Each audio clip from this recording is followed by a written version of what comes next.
Oh,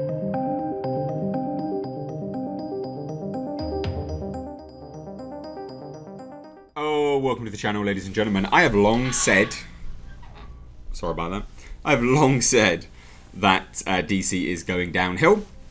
We now are starting to see that, I guess, in the fact that some comic book stores, one, is now no longer stocking DC comics.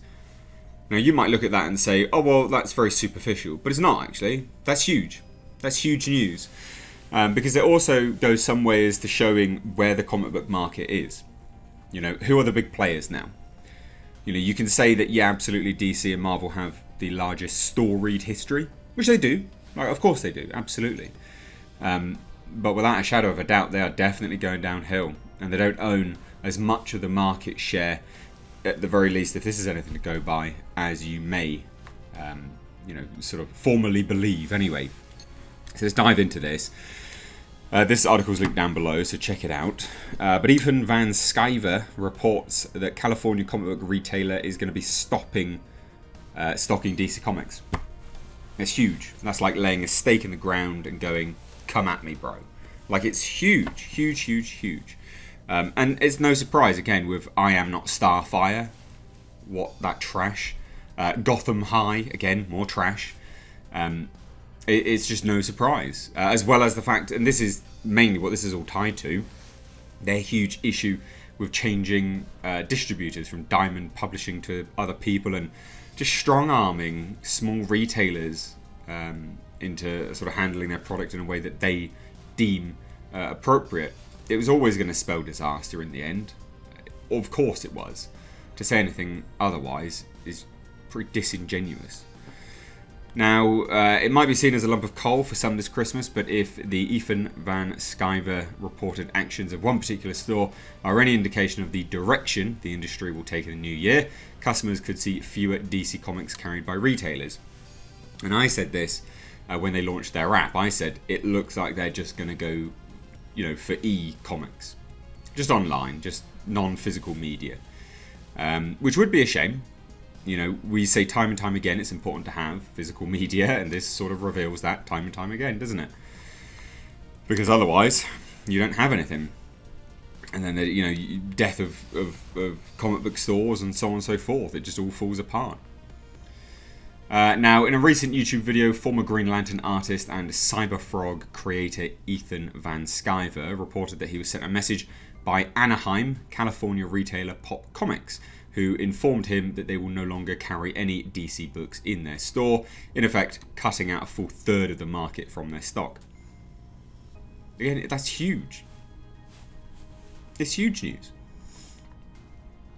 Now here's what they said anyway. Pop Comics has decided that we will no longer be carrying DC Comics periodicals, which is the monthly comics. The retailer told Van Sciver in a Facebook instant message. And then continued further, right, and said, as many of you are well aware, DC decided to cut ties with Diamond Publishing earlier this year, Pop explained. What ensued was literally 6 months of chaos for comic retailers. I covered some of that. I don't know the ins and outs of this, you know, I'm not going to pretend to, but I covered some of it, like very rudimentary, and it all looked like it was spelling disaster for DC. It looked like it was a calculated effort to basically move the market to internet stuff. That was my prediction at the time. There's videos of it. But obviously, you know, furthermore, now retailers are saying, well, to DC. And they can as well. They are able to do that. And what this demonstrates time and time again is why independent comic books are on the rise, right? You know, the Indiegogo comics are huge. There's hundreds of thousands of dollars worth in those. It is monumental. And I have predicted, perhaps wrongly, I don't know, but I have predicted that the same thing will happen for movies. Movies, they don't provide what people want now. Actual consumers, generally speaking, they've split the market way down the middle. You've got a huge part of the market and the audience being unfulfilled. And then enter the indie filmmaker. Hey, let's crowdfund a movie. Let's make a movie together. Like, why not? It happened with comics. Why can't it happen with movies? So anyway, they continued further and says there will be books about it someday, or at least chapters within books. about the DC Diamond Publishing debacle. As noted by Van Sciver, comic retailers are caught in a conflict of interest between stocking DC titles to make sales and directly supporting New York-based competitor Midtown Comics, whom DC currently uses as their distributor. Midtown has a huge contract with Diamond, so DC's distributor maneuver circumvented nothing. Okay. As Diamond has a monopoly on the direct markets, DC used the company's brief shutdown amid COVID to wriggle out of their exclusive contract, which makes sense, before proceeding to go rogue. DC's brilliant self-interested solution was to make all US comics retailers buy their comics through two of the largest competitors within the industry. And this is from what Pop said. Yeah, not ideal, which it isn't, is it?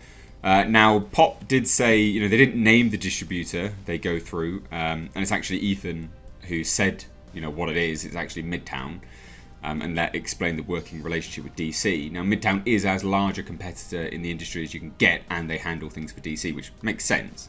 You can't say that they're small time if they're handling things for DC, right? It doesn't make sense. But we ultimately caved and we chose one of them, and things ended up going, well, enough. Well, now, the one that we chose in that ultimatum has decided that DC Comics are actually not worth their time to distribute. So this is what it's all centered over, is that...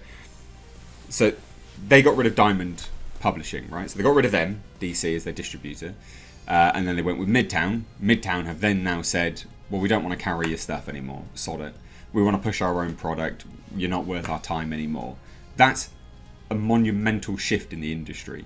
If a comic... distributor as well as maker, publisher, is now saying you're not worth our time, DC.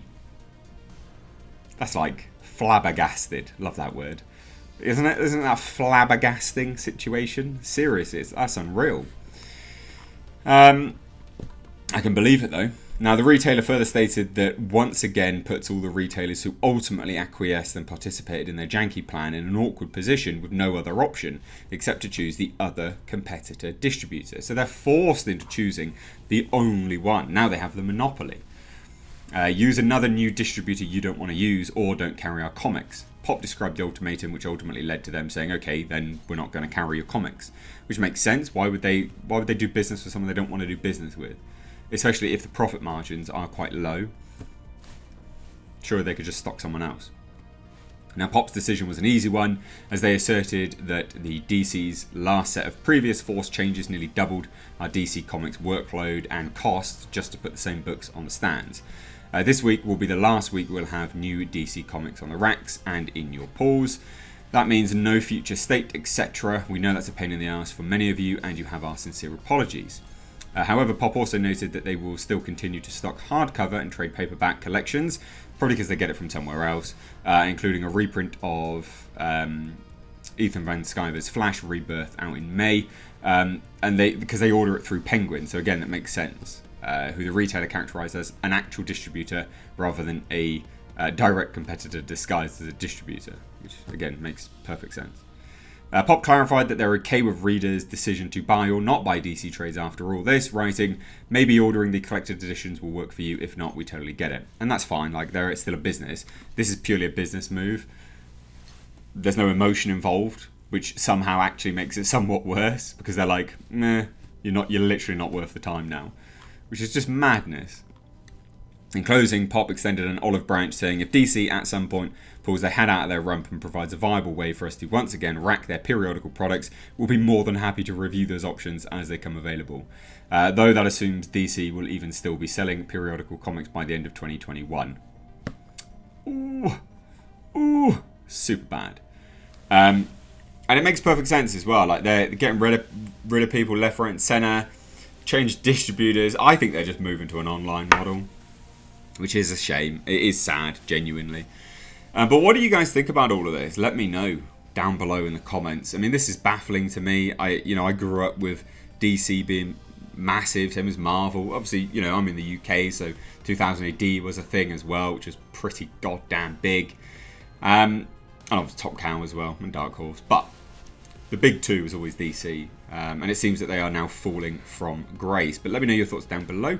If you're new here, do hit subscribe. Thank you so much for watching. I've been Mr. H. Take care.